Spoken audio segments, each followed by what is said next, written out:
Haikyuu Fly High secara resmi meluncurkan update 0.5 Anniversary, menandai perayaan setengah tahun sejak peluncuran game mobile populer ini. Karakter baru yang diperkenalkan adalah Urtobio Kageyama dengan julukan King of the Court, dikenal dengan kemampuan dominan di lapangan yang bisa mengubah jalannya pertandingan.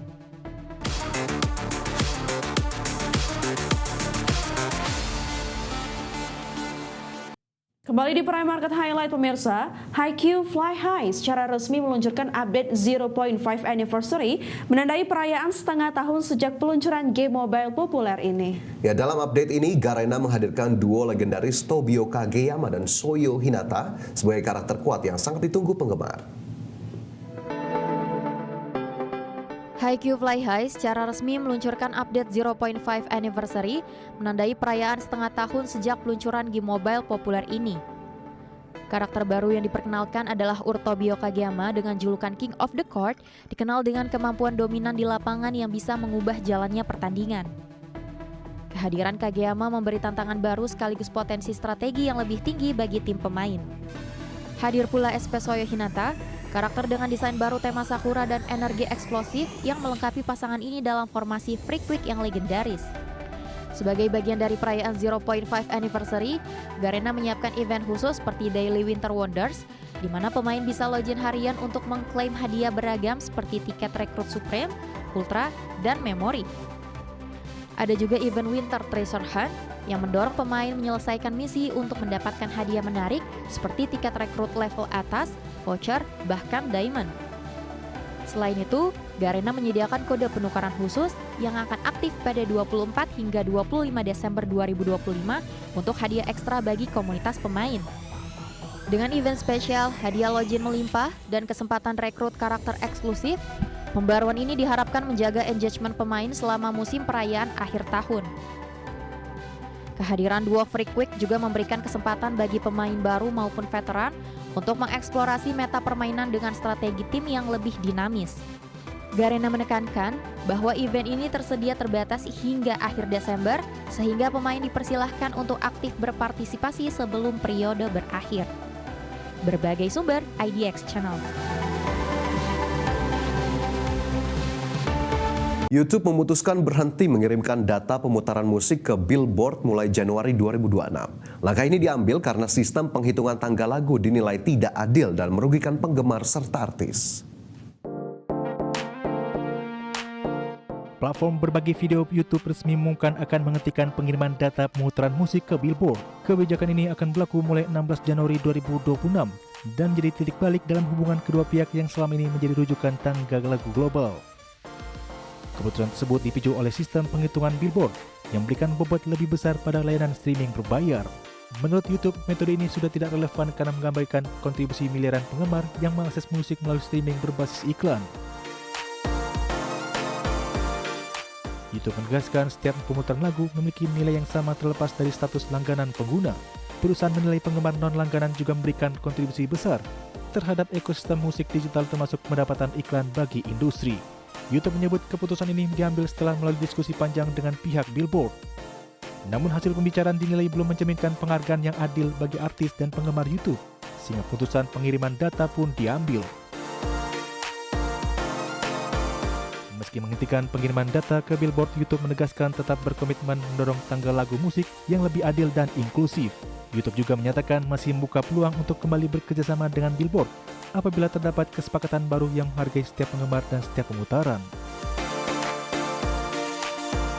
Berbagai sumber untuk IDX Channel. Pemirsa, TikTok menandatangani kesepakatan untuk menjual unit bisnisnya di Amerika Serikat kepada perusahaan patungan yang mayoritas sahamnya dimiliki oleh investor Amerika. Kesepakatan ini dilakukan untuk memenuhi ketentuan Undang-Undang Amerika Serikat terkait kepemilikan dan keamanan data. TikTok menandatangani kesepakatan untuk menjual unit bisnisnya di Amerika Serikat kepada perusahaan patungan yang mayoritas sahamnya dimiliki investor Amerika. Kesepakatan penjualan unit bisnis TikTok di Amerika diungkap melalui memo internal CEO TikTok Social kepada karyawan. Struktur transaksi ini sesuai dengan pengumuman Gedung Putih pada September 2025. Penjualan ini merupakan hasil negosiasi panjang antara pemerintah Amerika dan induk TikTok ByteDance yang berlangsung lebih dari 1 tahun. Dalam struktur kepemilikan baru, 50% saham akan dimiliki oleh investor baru dari Amerika Serikat. Oracle, Silver Lake, dan MGX masing-masing menguasai 15% saham dalam perusahaan patungan tersebut. Sementara itu, afiliasi investor ByteDance yang sudah ada memegang 30,1% saham dan ByteDance mempertahankan 19,9% kepemilikan. Adapun TikTok Amerika akan beroperasi sebagai entitas independen dengan kewenangan penuh atas perlindungan data dan keamanan algoritma. Entitas ini juga bertanggung jawab atas moderasi konten serta jaminan perangkat lunak di Amerika Serikat.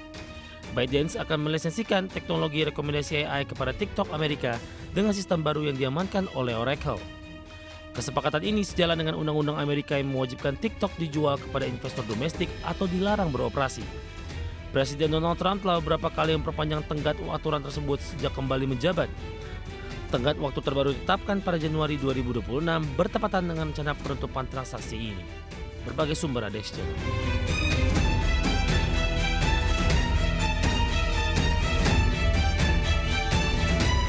Produsen alas kaki asal Jerman Birkenstock memproyeksikan laba tahun fiskal 2026 di bawah ekspektasi Wall Street. Tekanan tarif impor Amerika Serikat serta melemahnya belanja konsumen menjadi faktor utama yang menekan kinerja. Produsen alas kaki asal Jerman, Birkenstock, memproyeksikan laba tahun fiskal 2026 di bawah ekspektasi Wall Street. Birkenstock memberikan tarif impor Amerika Serikat akan memangkas margin laba kotor tahunan sekitar 100 basis poin. Dampak tarif tersebut diperkirakan lebih besar pada 2026 dibandingkan tahun sebelumnya, di mana saham Birkenstock pun langsung turun hampir 5% pada perdagangan awal setelah proyeksi tersebut diumumkan.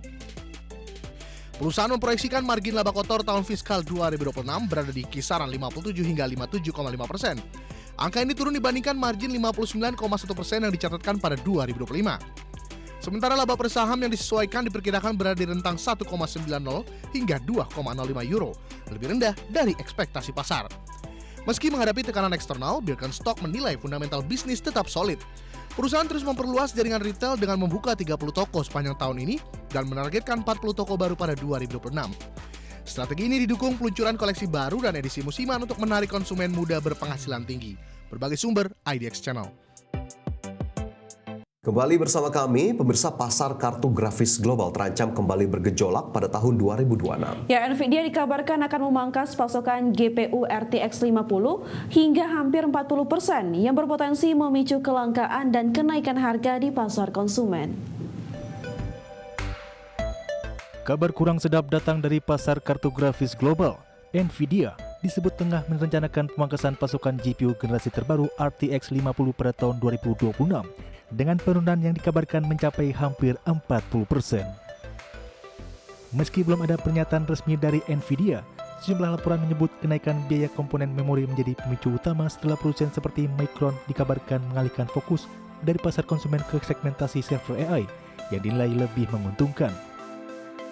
Dengan berkurangnya pemain di industri memori, saat ini hanya Samsung dan SK Hynix yang menjadi pemasok utama RAM untuk perangkat konsumen sehingga mendorong kenaikan harga RAM global yang berdampak langsung pada produk teknologi termasuk smartphone PC dan kartu grafis.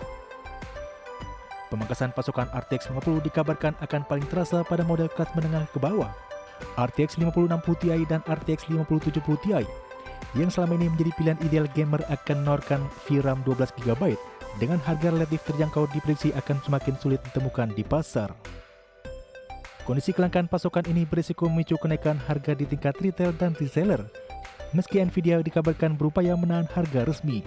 Dengan krisis memori yang diperkirakan berlanjut hingga setelah tahun 2026, para gamer PC dihadapkan pada pilihan sulit menunggu stok atau terpaksa naik ke GPU kelas atas dengan biaya jauh lebih mahal. Berbagi sumber untuk IDX Channel.